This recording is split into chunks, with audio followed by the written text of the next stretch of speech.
காட்டுப்பகுதியில் தாரா சிட்டுக்குருவி தானியத்தை சேகரித்துக் கொண்டிருந்தாள்.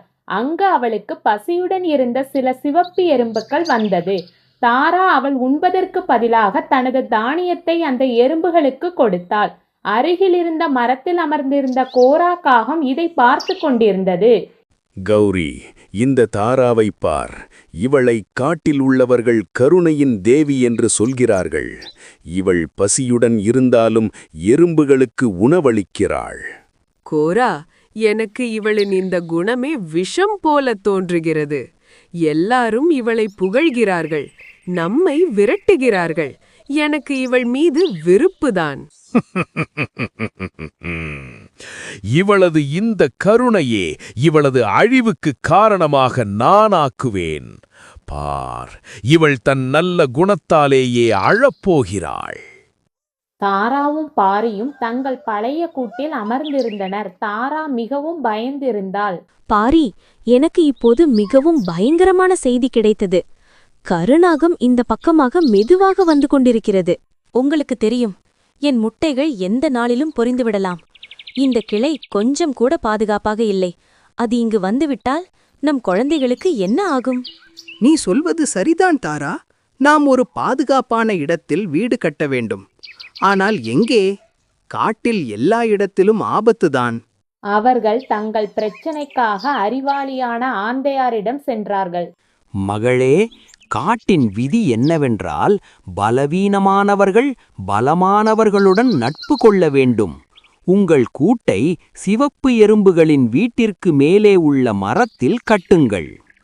ஆனால் ஆந்தையாரே, எறும்புகள் எங்களையும் கடிக்கலாமே. இல்லை பாரி, எப்போதும் அவர்களுக்கு உதவுங்கள். எறும்புகள் நண்பர்களை கடிக்காது, ஆனால் எதிரிகளை விடுவது இல்லை. பாம்பு எறும்புகளுக்கு பயந்து அந்த மரத்தின் மீது ஏறாது. தாராவும் பாரியும் சிவப்பு எறும்புகளிடம் சென்றார்கள். தாரா எறும்பு ராணியுடன் பேசினாள். ராணி சகோதரி, நான் ஒரு பெரிய ஆபத்தில் இருக்கிறேன். உதவிக்காக உங்களிடம் வந்துள்ளேன். நான் உங்கள் புற்றின் சரியாக மேலே உள்ள பலமான மரத்தில் என் கூட்டை கட்டலாமா? என் வருங்கால குழந்தைகளுக்கு அந்த கொடிய கருநாகத்தால் பெரிய ஆபத்து உள்ளது. எங்கள் வாழ்க்கை உங்கள் நட்பை நம்பித்தான் உள்ளது. தாரா சகோதரி, அந்த கொடிய பஞ்சத்தின் போது எங்கள் குழந்தைகளை பசியால் சாகாமல் காப்பாற்றினீர்கள். நாங்கள் உங்கள் இந்த உபகாரத்தை ஒருபோதும் மறக்க மாட்டோம். இந்த முழு பகுதியும் இந்த மரமும் எல்லாமே உங்களுடையதுதான். நீங்கள் பயப்படாமல் இங்கு இருங்கள்.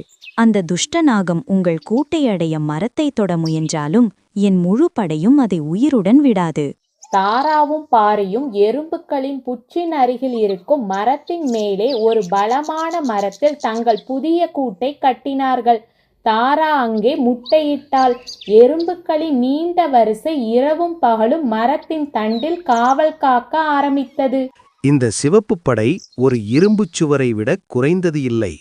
இப்போது நாம் பாதுகாப்பாக இருக்கிறோம். தூரத்து புதர்களில் ஒளிந்திருந்த கோராவும் கௌரியும் இதை பார்த்து ஆச்சரியப்பட்டனர். அடடா, இந்த தாரா மிகவும் தந்திரக்காரி. இவள் எறும்புகளை தனது பாதுகாவலர்களாக ஆக்கிவிட்டாள். இப்போது நாகம் அங்கே எப்படி செல்லும்? எறும்புகளை நீக்குவது பெரிய விஷயமில்லை. எறும்புகளின் மிகப்பெரிய எதிரி என்ன? தண்ணீர். கோரா காகம் ஆற்றங்கரையில் கிடந்த மனிதர்கள் வீசிய ஒரு பிளாஸ்டிக் கிண்ணத்தை கண்டுபிடித்து எடுத்தது. அதில் ஆற்றிலிருந்து தண்ணீரை நிரப்பியது. கௌரி, இந்த தண்ணீரை நாம் எறும்புகளின் வீட்டிலும் மரத்தின் வேரிலும் கொட்டுவோம். எறும்புகள் அடித்துச் செல்லப்படுவார்கள் அல்லது தங்கள் உயிரை காப்பாற்ற முயற்சிப்பார்கள். அப்போது வழி தெளிவாகிவிடும். மதியம் எல்லாம் அமைதியாக இருந்தபோது கோராவும் கௌரியும் பறந்து வந்து தண்ணீரில் நிரம்பிய அந்த கிண்ணத்தை நேரடியாக எறும்புகளின் வீட்டிலும் மரத்தின் வேரிலும் மேலே இருந்து கவிழ்த்தனர். வெள்ளம் வெள்ளம் வந்துவிட்டது, ஓடுங்கள், நம் குழந்தைகளை காப்பாற்றுங்கள். தண்ணீரின் வேகமான ஓட்டத்தில் எறும்புகள் அங்கொன்றும் இங்கொன்றுமாக அடித்துச் செல்லப்பட்டன. அவர்களின் காவல் உடைந்தது. மரத்தின் தண்டு இப்போது முற்றிலும் சுத்தமாக இருந்தது. காவல் நீக்கப்பட்டதும் புதர்களில் ஒளிந்திருந்த கருநாகம் வெளியே வந்தது. முட்டாள் எறும்புகள் தண்ணீரில் அடித்துச் செல்லப்பட்டன. இப்போது அந்த மரத்தில் ஏறுவதிலிருந்து என்னை யாரும் தடுக்க முடியாது. இன்று தாராவின் முட்டைகள் என் காலை உணவாகும். தாரா கீழே சத்தம் கேட்டதும் எறும்புக்கள் ஆபத்தில் இருப்பதையும் நாகம் மேலே வருவதையும் அவள் பார்த்தாள். பாருங்கள், கோரா வேண்டுமென்றே நம் உண்மையான நண்பர்களை தண்ணீரில் மூழ்கடித்து விட்டான். கருநாகம் வேகமாக மேலே வருகிறது. இப்போது நம் குழந்தைகளுக்கு ஆபத்து. நீங்கள் உடனே நேரம் தாமதிக்காமல் பறந்து சென்று மயில் அண்ணாவை அழையுங்கள். நான் அதுவரை என் முழு பலத்துடன் அந்த நாகத்தை தடுக்க முயற்சி செய்கிறேன். நான் இப்போதே செல்கிறேன். நீ மட்டும் தைரியத்தை இழக்காதே. நாகம் கூட்டை அடைந்தது. தாரா தன் முட்டைகள் முன்வந்து நின்றாள். தாரா, விலகிப்போ. உன் எறும்புப் படை இப்போது உன்னை காப்பாற்ற முடியாது. என் படை இன்னும் தோற்கவில்லை துஷ்டனே. நீ இதை உன் காதால் கேட்டுக்கொள். என் சிறிய உடலில் மூச்சு இருக்கும் வரையிலும், என் இறக்கைகளில் பலம் இருக்கும் வரையிலும் நீ என் குழந்தைகளை தொட முடியாது. நான் உன்னை விடமாட்டேன். நாகம் தாராவை தாக்கியது. தாரா அதை அழகால் கொத்தினாள். ஆனால் அவள் மிகவும் காயமடைந்து விழுந்தாள். இன்னொரு பக்கம் பாரி தன் உயிரை பணயம் வைத்து பறந்து மலைமேல் இருந்த மயில் அண்ணாவிடம் சென்றான். அவனுக்கு மூச்சு திணறல் ஏற்பட்டது. கண்களில் கண்ணீர் இருந்தது. மயில் அண்ணா, அநியாயம் நடந்துவிட்டது. கோரா துரோகம் செய்து விட்டான். கருநாகம் தாராவையும் முட்டைகளையும் சாப்பிடப் போகிறது. தாரா தனியாக இருக்கிறாள். அவள் கொல்லப்படுவாள். தயவு செய்து எனக்கு உதவுங்கள். என்ன? அந்த துஷ்ட நாகத்துக்கு அவ்வளவு தைரியமா? கவலைப்படாதீர்கள் பாரி. அந்த பாவியின் முடிவு இன்று உறுதி. வாருங்கள். அப்போது வானத்திலிருந்து சத்தம் வந்தது. மயில் வந்துவிட்டது. ஆனால் இந்த முறை மயில் தனியாக வரவில்லை. தண்ணீரிலிருந்து தப்பி பிழைத்த எறும்புக்கள் கோபத்தில் மரத்தின் மீது ஏறிவிட்டன. நீ ஒரு தாயையும் அவளது அப்பாவி நண்பர்களையும் துன்புறுத்திவிட்டாய். மயில் நாகத்தை மேலிருந்து கீழே தள்ளியது. கீழே தரையில் ஆயிரக்கணக்கான கோபமான சிவப்பு எறும்புக்கள் காத்திருந்தன. எறும்புக்கள் நாகத்தை சுற்றி வளைத்து கடிக்கத் தொடங்கின.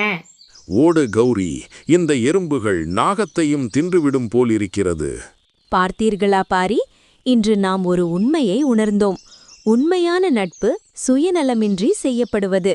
ஒரு தாயின் பாசத்தின் முன்னால் உலகின் மிகப்பெரிய சக்தியும் மண்டியிடும். ஆம் குழந்தைகளே, கருணை ஒருபோதும் வீணாகாது என்பதை காடு பார்த்துவிட்டது. தாரா எறும்புகளுக்கு உணவளித்தாள். இன்று எறும்புகள் தாராவின் குடும்பத்தை காப்பாற்றியது. காட்டில் இரவு நேரத்தில் பலத்த மழையும் பலத்த காற்றும் கோபத்தை காட்டின. பலவீனமான மரத்தின் மீதுள்ள குச்சிகளால் ஆன கூட்டில் சரண் தன் 2 சிறிய குஞ்சுகளை இறக்கைகளுக்குள் அணைத்து நடுங்கிக் கொண்டிருந்தது. பயப்படாதீர்கள் குழந்தைகளே, கடவுள் கருணை காட்டுவார். இந்த புயல் கடந்து போகும். அப்போது பலத்த காற்றின் ஒரு அலை அடித்தது. கூண்டின் மேற்கூரை பறந்து சென்றது. மழையின் குளிர்ந்த நீர் நேரடியாக குஞ்சுகள் மீது விழத் தொடங்கியது.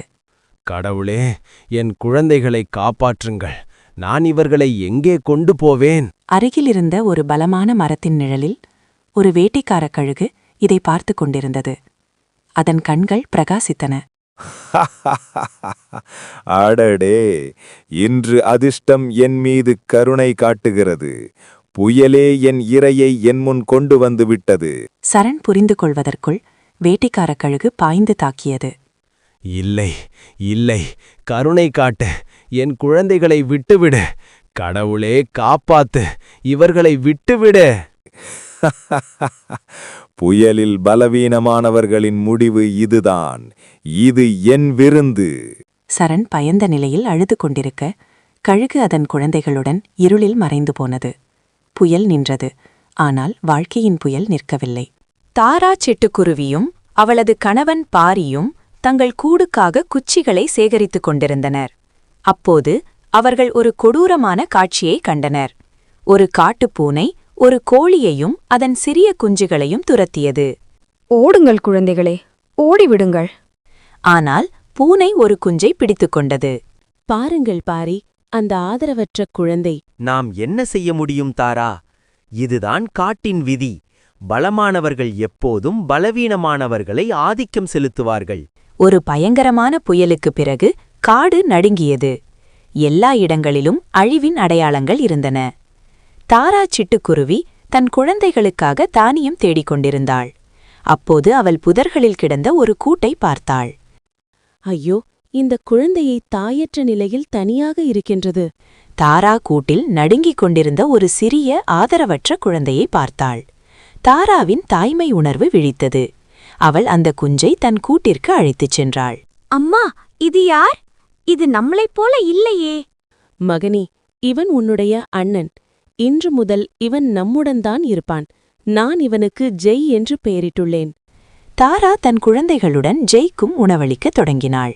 இந்த செய்தி காட்டில் காட்டுத் தீ போல் பரவியது. மாலையில் அனைத்து பறவைகளும் பெரிய மரத்தில் கூடின. கோரா காகமும் கௌரி காகமும் முன்னணியில் இருந்தனர். தாரா சகோதரி, நீங்கள் வீட்டிற்கு கொண்டு வந்திருப்பது சாதாரண பறவை அல்ல. தாரா, இது ஒரு கழுகின் குஞ்சு. கழுகுகள் நம் குழந்தைகளை வேட்டையாடுகின்றன. கோரா அண்ணா, இது இப்போது ஒரு அப்பாவி குழந்தை. இதன் தாய் இறந்துவிட்டாள். நான் அதை சாகவிட முடியுமா? உங்கள் பாசத்தால் நீங்கள் கண்மூடி போய்விட்டீர்கள். இதன் குணம் எதுவாக இருந்தாலும் என் வளர்ப்பு அதை மாற்றும். இவன் என் மகன். நாட்கள் கடந்து சென்றன. ஜெய் இப்போது மதி மற்றும் மருதனை விட பெரியவனாகவும் பலசாலியாகவும் காணப்பட்டான். தாரா மூவரையும் சமமாக நேசித்தாள். ஆனால் ஜெய்யின் பசி மிகவும் அதிகமாக இருந்தது. அம்மா, ஜெய் அண்ணா எங்கள் தானியங்களையெல்லாம் சாப்பிடுகிறார். மதி, அப்படி சொல்லாதே. அவன் உன் சகோதரன். அவனுக்கு அதிக பசி எடுக்கிறது. ஜெய் அமைதியாக எல்லாவற்றையும் பார்த்து கொண்டிருந்தான். அவனது கண்கள் காட்டில் பறக்கும் சிறிய பறவைகளின் மீது நிலைத்திருந்தன. ஒருநாள் சரண் கிழியும் முத்துப்புறாவும் தரையில் தானியம் பொறுக்கிக் கொண்டிருந்தன. அப்போது தாராவின் மகன் ஜெய் இப்போது பறக்கத் தொடங்கியிருந்தான். வேகமாக கீழே வந்தான். அடடா, இது நம்மீது பாய வந்தது. தாரா, உன் மகனை கவனி. ஜெய், வீட்டுக்குப் போ. கோரா காகம் கூறியதில் ஏதோ உண்மை இருப்பதாக தாரா முதன்முறையாக உணர்ந்தாள்.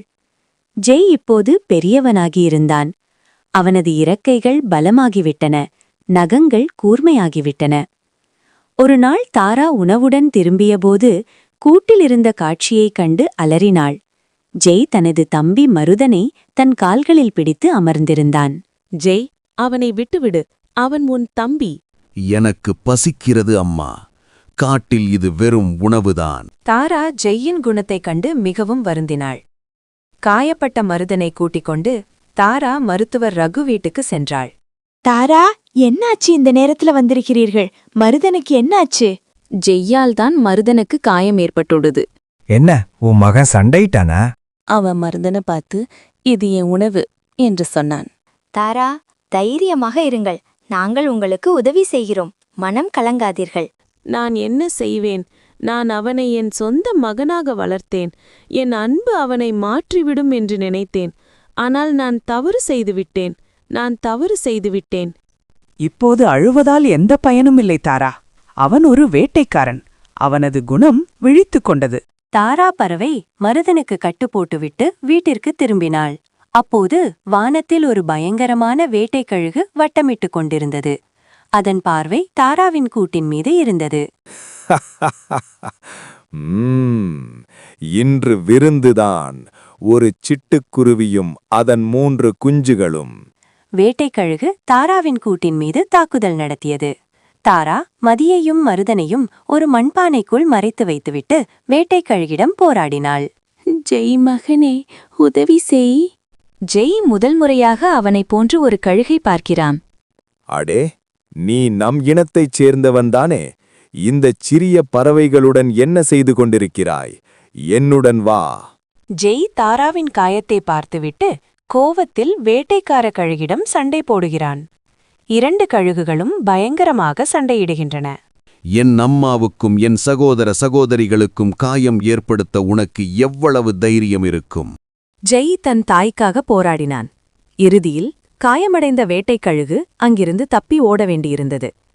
தாரா காயங்களுடன் ஜெயின் அருகில் சென்றாள். ஜெய், என் மகனே, இன்று நீ என் உயிரைக் காப்பாற்றினாய். ஆனால் இந்த கூடு இனி உன் வீடு இல்லை. நீ ஒரு வேட்டைக்காரன். அம்மா, உன்னிடம் இந்த கூண்டு இல்லை, அந்த திறந்த வானம். நீ என் மகன், ஆனால் நீ ஒரு சிட்டுக்குருவி இல்லை. போ மகனே, உன் வாழ்க்கையை வாழ். ஆனால் வாக்கு கொடு, இந்த காட்டிலுள்ள ஆதரவற்ற பறவைகளை ஒருபோதும் வேட்டையாட மாட்டாய் என்று. கனத்த இதயத்துடன் ஜெய் தன் இறக்கைகளை விரித்து உயர்ந்த வானத்தை நோக்கி பறந்து சென்றான். தாரா தன் உடைந்த கூட்டில் 2 சிறிய குழந்தைகளுடன் ஜெய் வானத்தில் மறைவதை பார்த்து கொண்டிருந்தாள். அவளது தாய்ப்பாசம் இன்று வென்றது, ஆனாலும் தோற்றுப்போனது.